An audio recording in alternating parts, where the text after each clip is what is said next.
그 안에서 너희도 진리의 말씀 곧 너희의 구원의 복음을 듣고 그 안에서 또한 믿어 약속의 성령으로 인치심을 받았으니 이는 우리 기업의 보증이 되사 그 얻으신 것을 속량하시고 그의 영광을 찬송하게 하려 하심이라.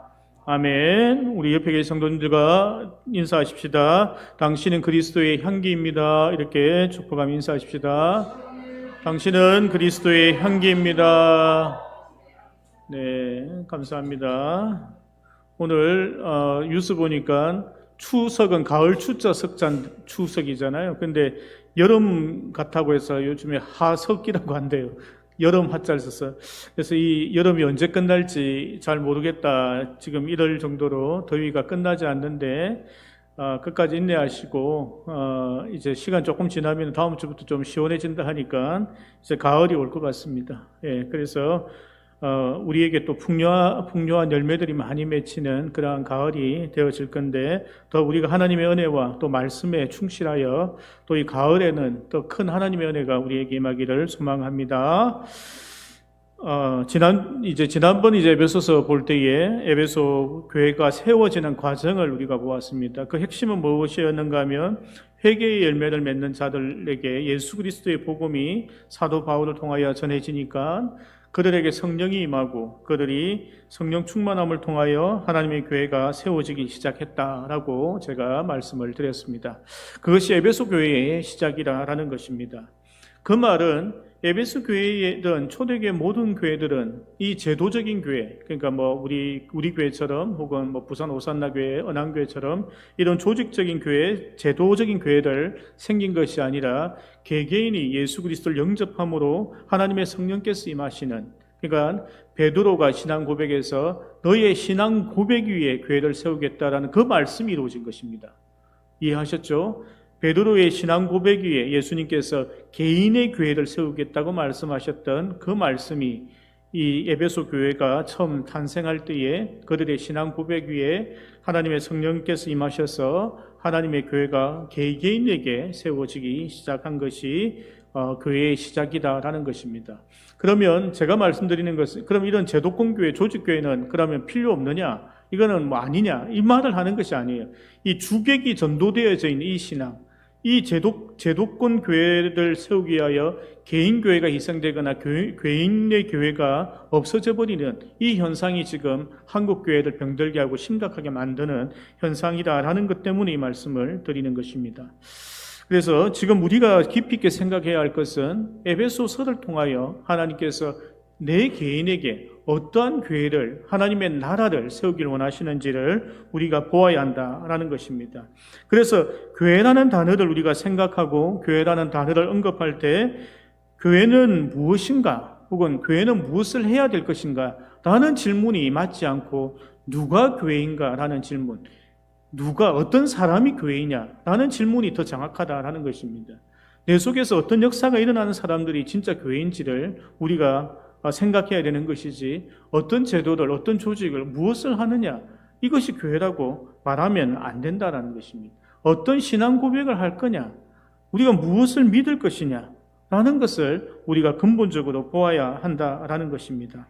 그래서 이런 이제 조직적인 교회는 사도행전 중간쯤부터 우리가 등장하게 되었고 그들도 이제 이 개개인의 교회의 신앙의 유익을 위해서 주일날 한 번씩 모였다가 흩어지는 그러한 거였지 이 제도적인 것을 만들어가는 것은 아니었다. 제가 이전에도 말씀드렸듯이 초대교회 성도들은 모여서 예수 그리스도의 십자가와 부활의 은혜, 능력, 예수 그리스도를 간증하는 그러한 시간을 가지고 흩어진 거예요. 그러면 조직교회가 생겼다가 흩어지면 교회가 없어지는 거예요. 다시 모이면은 다음 주에 생겼다가 그 다음 주에 또 없어지는 거예요. 그래서 이 개인의 교회가 흩어져서 복음을 전하고 하나님의 말씀을 전함으로 교회들이 생겨난 거예요. 똑같은 거예요. 사도 바울이 예수 그리스도를 영접하고 그가 이제 성령 충만함을 입었잖아요. 그러니까 그 개인이 교회가 되고 땅에 흩어져서 그 자기가 영접한 예수 그리스도가 누구인지를 전하면서 개개인이 예수 그리스도 영접하면서 이러한 일들이 일어났다. 그래서 그들이 모여서 함께 예배를 드리게 된 것이 교회의 시작이고 교회의 본질이라는 것을 알아야 합니다. 그래서 우리가 기도할 때나 우리가 간증할 때에 예수 그리스도의 피로 사신 교회 이렇게 말하면 나라는 거예요. 내가 예수 그리스도의 피로 산 교회라는 것을 여러분들이 인식을 해야 한다는 것입니다. 그래서 조직교회는 개인 교회들의 신앙의 유익함을 위하여 존재하는 것이라는 것을 꼭 기억하셔야 되고, 이게 주객이 전도되어서 이 조직교회를 위하여 개인 교회가 희생되거나 자기의 존재가 없어지면 이것은 신앙생활에 크게 문제가 된다는 것을 알아야 합니다.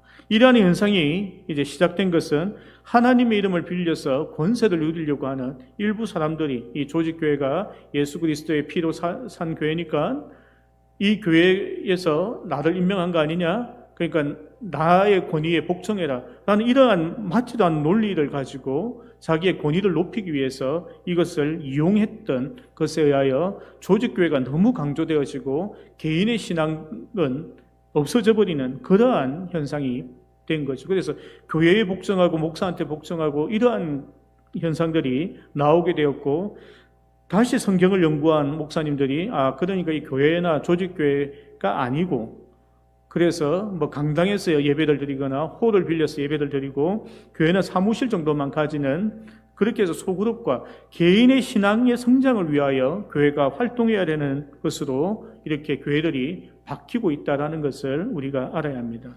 그래서 이번에 코로나 팬데믹을 통하여 그것을 교회들이 더 발견하게 된 거죠. 전체가 못 모이니까 소그룹으로 모이다 보니까 개개인의 신앙과 간증과 이렇게 하면서 초대교회의 모습들이 자기의 교회와 가정 속에서 그것이 일어났다라는 간증들이 엄청나게 많이 나오고 있다라는 거예요.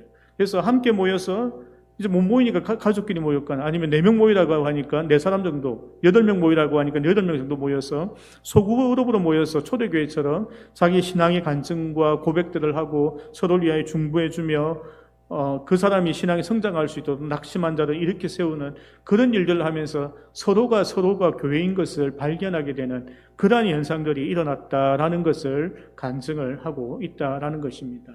그래서 이 팬데믹을 지나면서 어떤 성도가 이런 고백을 하더라고요.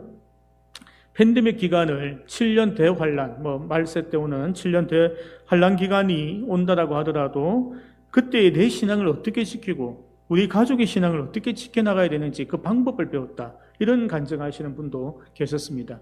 그래서 우리가 함께 모여서 이 전체 조직교회와 함께 성장해야 할 것은 내 개인의 신앙 고백과 내 개인의 신앙이 함께 성장해 가야 한다는 것입니다. 제가 이전에도 말씀드렸듯이 신약 성경은 우리 개인에게 하는 말이지 이 전체 교회를 위하여 하시는 말씀이 아니다라는 것을 우리가 알아야 합니다. 우리가 이번에 이제 10월 27일 날 우리 교회가 연합하여 예배를 드리는데, 이 연합하여 예배를 드리는 것도 가능하게 된 것이 처음 시작했던 손은보 목사님이 각 교회마다 여러 가지 얽혀있는 이야기들이 있습니다. 그들이 모여야 되는 모임도 있을 것이고 신학적으로 다른 부분들도 있고 다양한 일들이 있는데, 이 하나님의 교회와 하나님의 우주적인 이 교회 그리고 이 개인의 신앙을 지키기 위해서는 함께 모여서 한 목소리를 내지 않으면 안 된다라는 이 큰 이 명제가 통하면서 이 전체 교회들이 우리 주일날 예배를 드리지 않고 우리 광화문으로 모이겠다라는 그 결정들을 하게 되었다라는 것입니다. 그래서 지금 이 시대가 지금 흘러가는 이 큰 그림에서 우리가 이 에베소서를 다시 한 번 더 보는 것은 굉장한 중요한 의미가 있다라는 것을 우리가 알아야 합니다. 지금 신학에 매몰되어서 한국교회가 이렇게 쪼개진 것을 다시 개인의 신앙, 우리의 자녀들의 신앙을 지키기 위하여 우리가 그거 다 내려놓고 우리가 광화문에 모여서 함께 예배를 드리며 하나님 앞에 회개의 기도를 하고 이 나라를 걱정하고 우리 자녀들을 위하여 우리가 이 걱정하는 시간, 예배드리는 시간, 기도하는 시간, 이 세상을 향하여 외치는 우리의 메시지를 전하자라는 것으로 모이게 된 것입니다. 그래서 오늘 이제 에베소서를 이제 우리 끝까지 다 보게 될 것인데, 그 속에서 하나님께서는 나를 어떤 교회로 세우길 원하시는지 우리 분명히 아는 시간 되었으면 좋겠고, 그 교회들이 모여서 이 조직교회를 만들었을 때 어떠한 능력이 나타나는지 그 능력이 우리 교회도 나타나는 놀라운 은혜가 있었으면 좋겠습니다. 제가 이전에도 말씀드렸듯이 하나님의 성령이 임한 교회들은 하나님의 예언의 말씀들이 당연히 임하게 됩니다.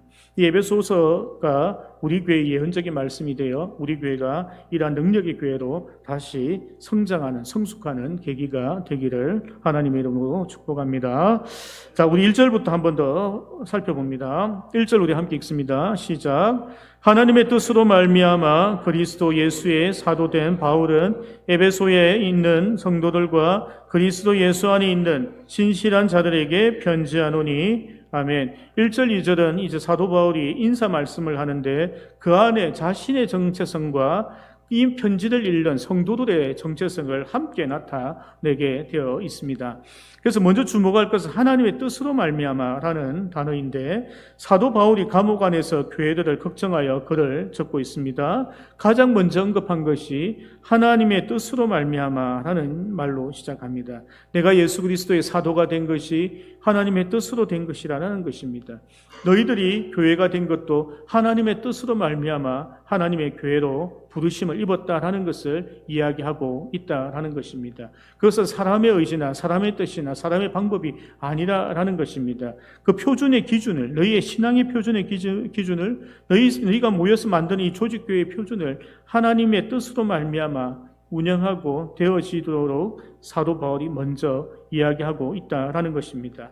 그런데 자기 자신이 하나님의 뜻으로 말미암아 사도가 되었다라고 이야기하면서 이 편지를 읽는 성도들을 무엇이라고 표현하고 있는가 하면 에베소에 있는 성도들과 그리스도 예수 안에 있는 신실한 자들에게 편지한다라고 이야기합니다. 여기서 예수 안에 있는 신실한 자라 하면은 교회 다니는 믿음 있는 사람 혹은 믿을 만한 사람으로 해석하면 안 됩니다. 이게 원어적으로는 반대로 되어 있는 거예요.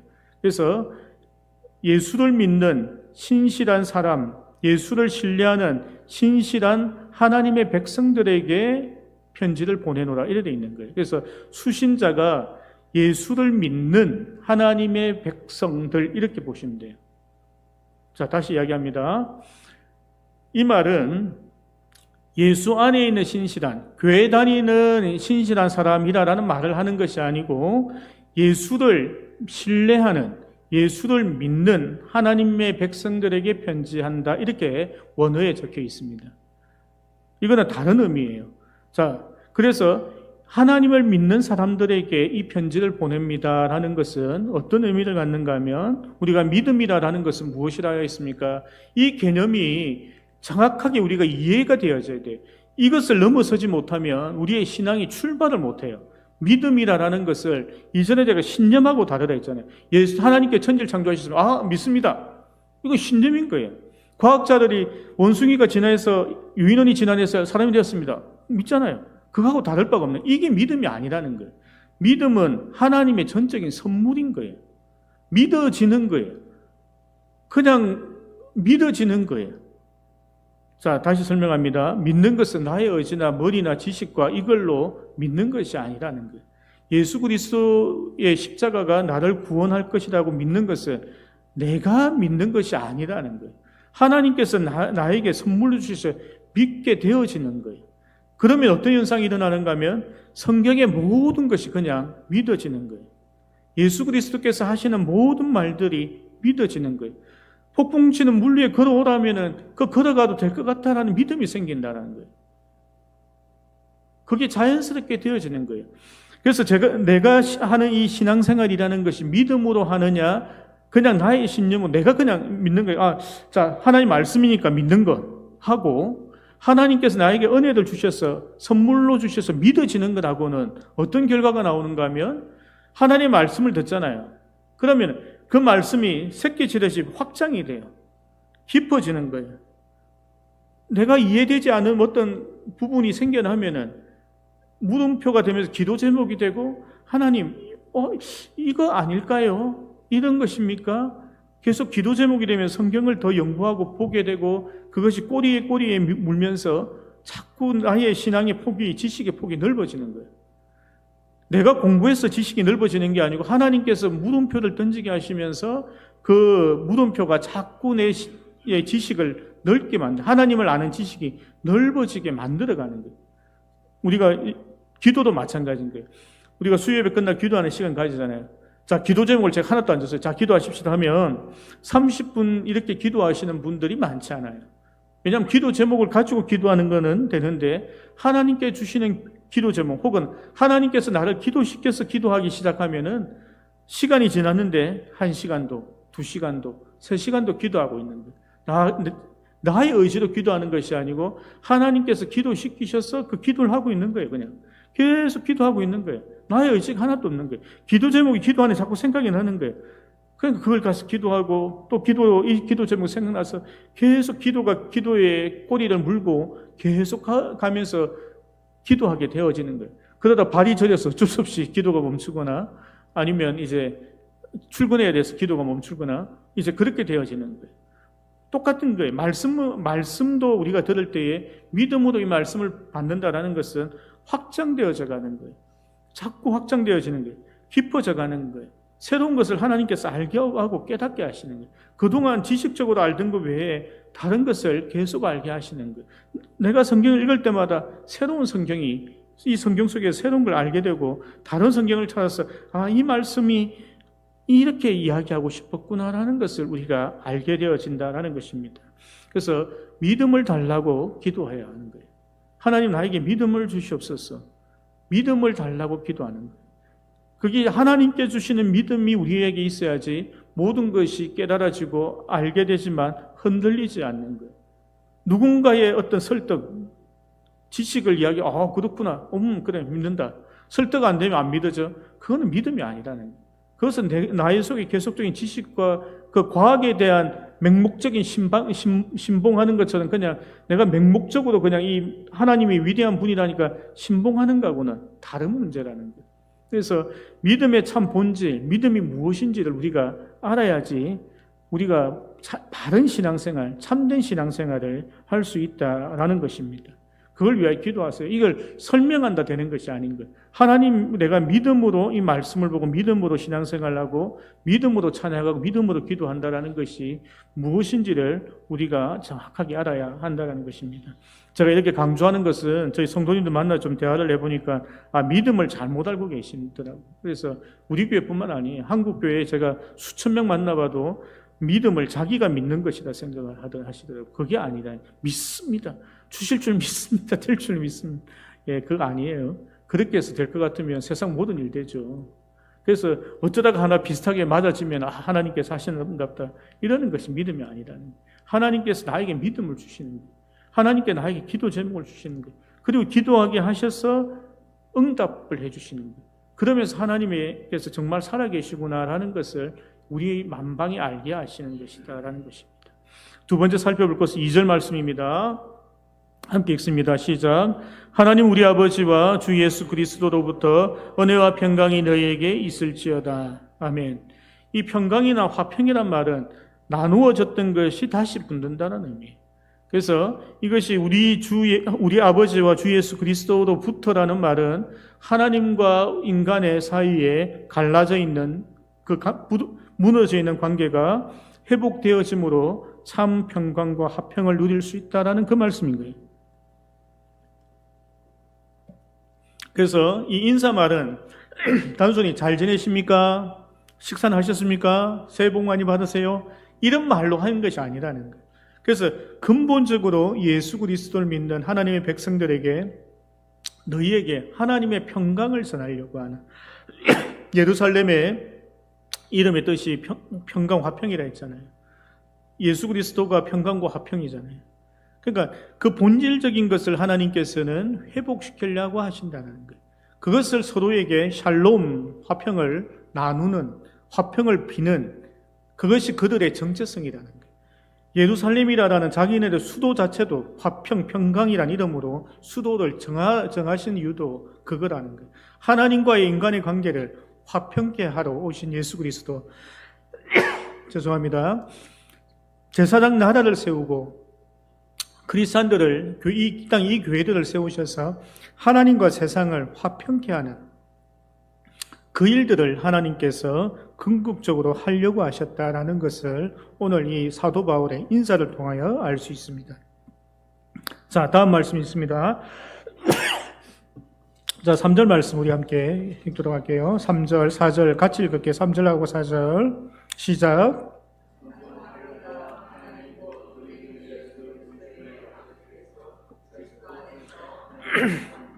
신령한 복을 우리에게 주시되 곧 창세전에 그리스도 안에서 우리를 택하사 우리로 사랑 안에서 그 앞에 거룩하고 흠이 없게 하시려고. 아멘. 하나님께서 이제 사도 바울이 하나님께서 우리에게 무엇을 주려고 너희들을 택하고 교회를 세우려고 하시는지 3절에 먼저 이야기합니다. 그것이 뭔가 하면 그리스도 안에서 하늘에 속한 모든 신령한 복을 주시려고 하시는 것이 하나님의 부르심의 이유라는 것입니다. 이전에 우리 중고등부 설교 때 제가 말씀을 드리긴 했지만 창세기 6장에서 처음으로 복이 창세기 때 6일째, 창조 6일째에 복이라는 단어가 처음 나옵니다. 포유동물, 육상동물을 만들고 복을 주셨다 하고 사람 만들고 복을 주시고 7일째 안식일 때 안식일에게 복을 줬다고 이야기했습니다. 그러면 그 복이라는 것이 자녀 잘 되는 복, 건강한 복, 물질의 축복 이런 거냐라는 거예요. 그거 아니라는 거예요. 그거는 불교나 유교에서 하는 이야기, 복인 것이라는 것입니다.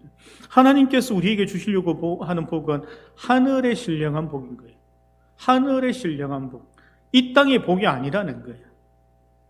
이 땅의 복을 주시려고 하시는 것이 아니라는 거예요. 그것을 우리가 잘못 생각하고 잘못 이해해서 교회의 복음이 예수 믿고 잘 된다, 예수 한번 믿어봐, 이 땅에 잘 풀릴 거야, 이건 아니라는 거예요. 그런 말씀을 한 적이 한 번도 없다는 거예요. 하늘의 신령한 복을 주시려고 하지 이 땅의 복을 주려고 한 것이 아니라는 거예요. 그러니까 이 교회가 힘을 잃은 거예요. 세상의 물질이 풍성하고 자기네들의 힘들로 잘 되니까 굳이 이 땅에서 교회를 갈 이유가 없어진 거죠. 교회 다닌다고 해서 내 인생에 안 풀리던 것이 쑥쑥 풀리는 건 아니거든요. 사도 바울이 복음을 전한 에베소 교회가 그때 상황이 어떻는가 하면은 굉장히 부유한 도시였습니다. 그리고 굉장히 다양한 신들이 존재하는 다신교를 믿는 그러한 분위기였습니다. 그 중에 최고의 신은 아데미 여신이었고 아데미 여신은 풍요의 여신이었어요. 그래서 물질적인 풍요함을 주는 그 여신을 믿는 거예요. 그래서 아데미 신전은 세계 7대 불가 사이로 뽑힐 만큼 굉장히 웅장하게, 그러니까 축구장 1개 크기 사이즈의 그러한 신전을 지어놓고 그들이 신을 숭배했어요. 그러면서 작은 신상들을 만들어서 자기 집에 이렇게 여러 종류의 신들을 갖다 놓고 신을 섬기는 그러한 분위기를 가진 것이 이 에베소의 그 시대적인 배경입니다. 근데 그 시대적인 배경을 가진 에베소에 가서 사도 바울이 아데미 여신보다 여호와 하나님께서 더 복을 주실 거야 라고 복음을 전한 것이 아니라는 거예요.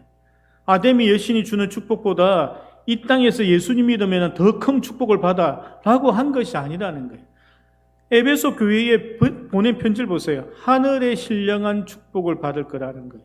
그것을 사도 바울이 에베소 교회에 선포한 것이다라는 것을 알아야 합니다. 사도 바울이 에베소에서 복음을 전할 때요, 두란노 소원에서 매일 복음을 전했다 합니다. 매일 하나님 말씀과 하나님 뜻을 가르쳤다 합니다. 그럼 거기에서 말한 것들이 무엇이냐라는 것입니다. 그것이 4절에 있는 것이에요. 4절에 보면은 곧 창세전에 그리스도 안에서 우리를 택하사 우리로 사랑 안에서 그 앞에 거룩하고 흠이 없게 하시려고. 하늘의 신령한 축복이 거룩하고 흠이 없는 거라는 거예요. 야, 이거 바다가 어디다 써먹지? 그런 생각 들지 않습니까? 아니, 이 거룩한 바다가 이거 어디다 써먹지? 이게 축복이야?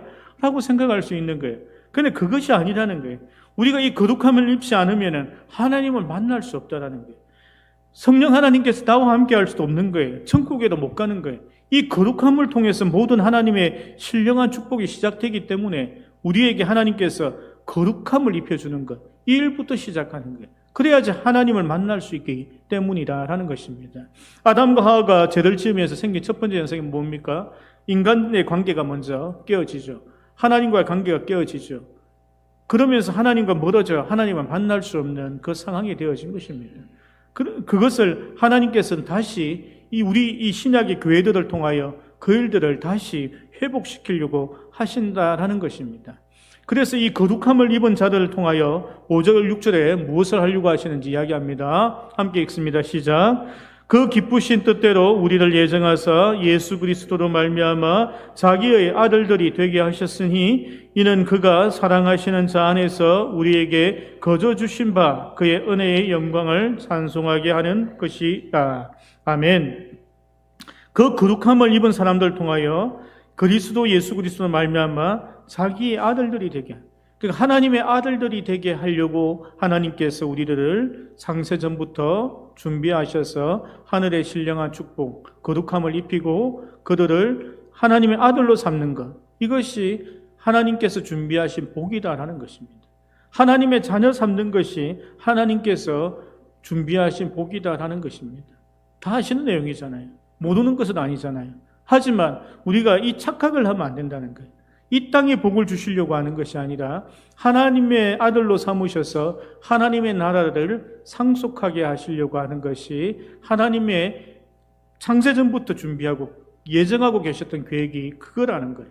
그러면은 이걸 만들기 전부터 계획을 이걸 했다라는 것은 이게 가장 큰 플랜, 이것이 가장 큰 약속, 가장 큰 축복이고 가장 위대한 것이라는 것을 우리가 알아야 한다는 것입니다. 그것을 놓치면 안 된다는 거예요. 그것이 우리에게 가장 큰 축복이라는 것을 우리가 모르고 잊어버리고 경히 여기고 살아가면 안 된다는 것을 사도 바울이 이야기한다는 것입니다. 너희가 이 땅에서 불안하지, 그리고 우상을 숭배하지, 이 땅에서 잘 되려고 너희가 우상에가 절하고 제물을 바치지, 그것이 아니라는 거예요. 하나님께서 하나님의 나라를 너희에게 상속하려고 하는데 이 땅의 그 작은 것에 붙들려 있지 말라는 것입니다. 제가 밭의 감추인 보아라는 그 예화를 들 때 무엇이라고 했습니까? 이 땅에서 얻었던 재물들을 다 팔아서 예수 그리스도의 복음을 사려는 것이 이 밭에 감추어진 보아, 그것의 예화의 핵심이라 했잖아요. 그러니까 이 땅에 있을 것을 팔아서 예수 그리스도를 사는 것을 이야기하는데 우리는 예수 그리스도에게 이 땅의 것을 달라고 기도하는 것이나 그걸 기대하고 있다는 것은 아이러니인 거예요. 맞지 않는 거예요. 맞지 않다라는 거예요. 하나님께서는 계속 우리에게 이야기하시는 것은 하늘의 것을 사모하고 기대하고 하라라는 것을 우리에게 이야기하고 있다라는 것입니다. 그 다음 7절 말씀 우리 봅니다. 시작. 우리는 그리스도 안에서 그 은혜의 풍성함을 따라 그의 피로 말미암아 속량 곧 제사함을 받았느니라. 아멘. 다시 반복해서 이야기하죠. 4절 말씀하고 똑같은 게 거룩함을 입어. 여기에는 제사함을 받아. 그 거룩함을 입는 것에 대한 이야기를 다시 하시는 거예요. 그 8절에서 9절은 다 함께 읽습니다. 8절, 9절, 10절 시작.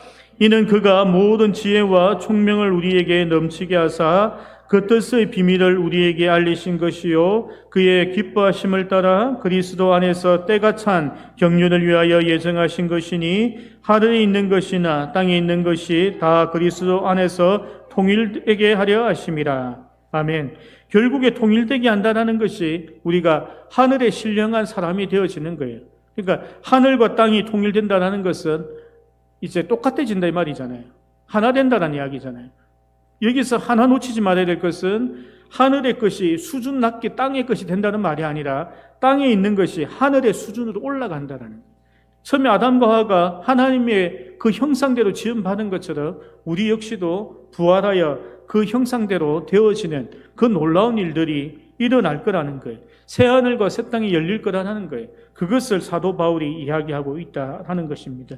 다시 한 번 더 다른 각도에서 이야기하는 거예요. 복음을 다른 각도에서 이야기하는 거예요. 하나님의 아들이 되어지는 것을 다시 이야기하고 있는 것입니다. 거룩함을 입어 우리가 모든 지혜와 그 총명으로 우리에게 넘치게 하여 하나님의 총명으로 우리를 깨닫게 하시는 거예요. 우리를 지혜롭게 하는 거예요. 무엇을 알기 위하여 지혜와 총명을 가지는가 하면 하늘의 것에 대하여 알게 하는 그 지혜를 우리에게 주시는 거예요. 그 지혜가 아까 제가 설명했던 믿음과 일맥상통하는 거예요. 그 믿음이 생기는 거예요. 하나님의 그 지혜와 총명을 가지고 나니까 하늘의 비밀한 것을 알게 되어지고 그것을 깨달아지면서 나에게 그것이 확신, 믿음이 생기게 되어진다는 거예요. 그리고 나서 하나님께서 말씀하시는 것이 그리스도 안에서 모든 것이 통일되어지는, 똑같이 되어지는 천국과 같은 것이 하나님의 나라가 그곳에서 우리가 살 수 있다라는 것을, 그것을 상속받을 것이다라는 것을 이야기하고 있다라는 것입니다. 11절 말씀 우리 함께 읽습니다. 시작. 모든 일을 그의 뜻의 결정대로 일하시는 이의 계획을 따라 우리가 예정을 입어 그 안에서 기업이 되었으니. 아멘. 이제 계속해서 예정이란 말이 계속 나옵니다. 이 예정에 대해서 하나님께서 주시는 마음으로 이 예정을 받으셔야 됩니다. 이것을 잘못 생각하면 우리를 예정하여 구원받게 하셨고 나머지 사람들은 하나님께서 지옥으로 보내시려고 처음부터 계획하셨다, 이렇게 이해하면 안 됩니다. 누구는 지옥에 보내려고 예정하고 누구는 천국 보내려고 예정했다, 이런 개념으로 보시면 안 됩니다. 하나님은 시간 개념이 없으신 분이기 때문에 이 예정을 미래를 예측하는 예정으로만 보는 것은 이게 잘못 해석될 수 있습니다. 두 번째는 이 성경 구절에 우리라고 하지 말고 아담이라고만 넣어도 해석이 달라집니다. 하나님께서 모든 인류를 이렇게 하려고 창조하셨다라고 해석해버리면, 그러면은 21세기에 우리 예수 믿는 우리와 예수 믿지 않는 사람, 이렇게 구분하는 것은 잘못됐습니다. 제가 이전에도 이야기했듯이 우리는 구원받았고 저 사람들이 지옥 갈 거다, 이런 생각을 하시면 안 된다는 거예요. 모든 사람들을 하나님께서 인류가 모두가 구원받길 원하신다라는 개념으로 봐도 이 말씀은 맞는 거예요. 그런데 그것을 우리를 나라고 생각하니까 나는 구원을 받으려고 예정하셨고 나머지 사람들은 지옥 가려고 예정했다, 이렇게 해석하는 것은 하나님께서 기뻐하시는 해석이 아닐 수 있다는 것을 알아야 합니다. 이것은 여전히 논쟁거리에 있기 때문에 해석을 그렇게 하시면 너무 확대하여 해석하는 것이고, 여기에서 우리가 생각해야 될 것은 하나님께서 나를 구원하시기 위하여 나에게 이입시키려 했잖아요. 나를 구원하기 위하여 창세전부터 이러한 계획을 가지고 이 땅을 만드시고 아담과 하와를 만들어 예수 그리스도의 십자가를 통하여 우리를 하나님의 자녀로 만드실 그 계획들을 가지고 있다라는 것을 우리가 감사함으로 받아들여야지, 나는 그런 존재고 너희는 지옥 갈 거야, 이렇게 생각하는 것은 하나님 기뻐하시는 거 아니다라는 것을 아셔야 하고, 저는 왜 이렇게 개인적으로는 왜 하나님께서 이렇게 하셨는지에 대한 개인적으로는 생각하는 바가 있어요. 그런데 신학적으로나 성경이 없기 때문에 말씀은 드릴 수 없어요. 그러니까 제가 말씀드리는 것은 믿음이 생기고 하나님께 총명과 지혜를 주시면은 그것이 하나님께서 깨닫게 하시는 은혜가 있어요. 왜 이 말씀을 하셨는가, 사도 바울이 왜 이 말을 했는지 알게 되는 거예요. 그런데 이걸 제가 강단에서는 할 수 없고 개인적으로 보면 제가 설명할 수 있습니다만은 강단에서는 할 수 없어요. 그러니까 이것은 누군가는 지옥에 보내고 누군가는 천국에 보내려고 예정하셨다라고 확대 해석하는 것은 옳지 않다라는 것을 아셔야 합니다. 자, 이제 우리 장로교 성도들이니까 이제 예정론에 대해서 많이 들으셨기 때문에 제가 깊이 설명 안 하고 그렇게 확대 해석하는 것은 하시지 마시라, 당부만 드립니다. 자, 12절부터 이제 14절 말씀 읽고 우리 마지막 정리합니다. 함께 읽습니다. 시작. 이는 우리가 그리스도 안에서 전부터 바라던 그의 영광의 찬송이 되게 하려 하심이라. 그 안에서 너희도 진리의 말씀 곧 너희의 구원의 복음을 듣고 그 안에서 또한 믿어 약속의 성령으로 인치심을 받았으니 이는 우리 기업의 보증이 되사 그 얻으신 것을 속량하시고 그의 영광을 찬송하게 하려 하심이라. 아멘. 사도 바울이 1장에서 1장 1절에 14절 말씀을 통하여 계속 반복하는 것이 영광의 찬송, 영광의 찬송이라는 것입니다. 이 말은 무엇인가 하면요, 우리가 찬송가를 무엇을 부르고 하는 것이 아니라 하나님께서 이러한 계획을 통해서 사람들이 그 하나님의 복음을 듣고 회심하면서 하나님의 성령, 하나님께서 우리가 내주하시는 걸 통하여 하나님께서 영광 받으신다는 것입니다. 그러니까 그래서 자연스럽게 내가 하나님의 영광이 되는 거예요. 예를 들어서 이렇게 봅시다. 자, 우리 자녀가 뭐 엄청 잘 됐다 합시다. 그러면 야, 너가 아버님 누구시고? 이런 묻잖아요. 그럼 뭐 저라고 하면은 내가 이 자녀 때문에 내가 영광을 받는 거잖아요. 그죠? 그러니까 이 자녀가 나의 찬송이 되었다는 거예요. 영광이 되었다는 표현을 하는 거예요. 그래서 우리를 통하여 하나님께서 노래 부르는 찬송을 받겠다라는 이야기 하신 것이 아니고 우리가 이 땅에서 예수 그리스도를 나타내므로 이 아데미 신상 같은 그 우상 숭배를 하고 하나님 말씀을 떠나서 사람들을 핍박하고 갈취하고 죽이고 이러한 세상 속에서 하나님의 뜻대로 살아가는 그리스도인들을 통하여 하나님께서 영광 받으시겠다라는 거예요. 그런 세상을 따라가지 않고 하나님을 따라가는 그 사람들을 보면서 하나님께서 영광 받으시겠다라는 거예요. 어떤 일이 생겼을 때 사울 왕을 쫓아가는 사람들이 생길 수 있죠. 그거 하면 해결되잖아요. 권력도 있고 돈도 주잖아요. 근데 그 길을 가지 않고 다윗에게 간 사람들이 있는 거예요. 그것을 통하여 하나님께 영광 받으신다는 거예요. 우리가 뭔가 특별하게 1,000만 원 헌금하고 1억을 헌금해서 영광 받으시는 것이 아니라는 거예요. 어떠한 순간순간의 선택 때마다 하나님을 기억하고 하나님을 선택하는 편에 가는 그 사람을 통하여 하나님께서 영광 받으신다는 거예요. 이 땅에서 선택할 수 있는 것들이 많이 있다는 거예요. 그럼에도 불구하고 하나님을 선택하는 거예요. 환난과 핍박 속에도 하나님을 선택하는 그 사람을 통하여 하나님 영광 받으신다는 거예요. 그 얼마나 풍요한 도시입니까? 에베소가 너무 잘 사는 나라인 거예요. 너무 잘 사는 도시인 거예요. 근데 그 속에서 그들은 그 풍요함을 선택하지 않고 하늘의 신령한 축복을 선택한 사람들, 그 사람을 통하여 하나님 영광 받으신다는 것입니다. 다윗이 어떻게 했습니까? 그 핍박과 죽음의 공포에서도 하나님 편에 계속 쓰잖아요. 하나님을 떠나지 않잖아요. 사울에게가 비비면서 제발 좀 살려달라고 당신 하길 원하는 애 다 하겠다고 이렇게 하지 않는 거예요. 하나님 편에 계속적으로 하나님의 영광을 위해서 도망다니고 그 때와 그것을 기다리고 있는 거예요. 그걸 통하여 하나님 영광 받으신다는 거예요. 우리는 무언가의 행동을 해서 무언가 결과를 보려고 하는 거예요. 그런데 하나님께서 그걸 원하는 것이 아니고 내 마음속에 또한 어떠한 일이 있을 때에 그때 하나님께서 내가 어떠한 선택과 무엇을 하는지를 통하여 영광 받으시는 거예요. 그래서 히브리서의 11장의 믿음장에서 무엇이라고 합니까? 보이지 않는 하나님, 그것을 믿음을 통하여 나타나게 한다는 거예요. 그러한 상황에서 내가 믿음의 선택을 하면서 하나님께서 이 땅에 나타난다는 거예요. 믿음의 선택을 하는 그 한순간 한순간을 통하여 하나님께서 이 땅에 나타나면서 이 땅에 하나님께서 영광 받으신다는 것을 히브리서 믿음장에서도 이야기하고 있는 거예요. 동일한 것이라는 거예요. 그게 특별합니까? 뭔가 좀 특별한 걸 해야 될 것 같은데 생각이 듭니까? 아니라는 거예요. 하나님께서는 우리에게 요구하시는 것이 어떠한 한순간 한순간에서 하나님을 기억하고 하나님을 위하여 하나님의 말씀대로 하나님의 영광을 위하여 그것을 생각하고 결정들을 해나가라는 것입니다. 그러면 하나님께서 그 순간마다 하나님께 영광 받으시며 나를 통하여 내가 하나님의 찬양이 되게 만드시는 그러한 일들을 우리에게 하신다라는 것입니다. 그것이 복음이라는 것이, 그것이 하나님께서 우리에게 세우고 싶어하는 하나님의 교회라는 것입니다. 나를 교회로 세우셨어. 사도 바울을 교회로 세우셨어.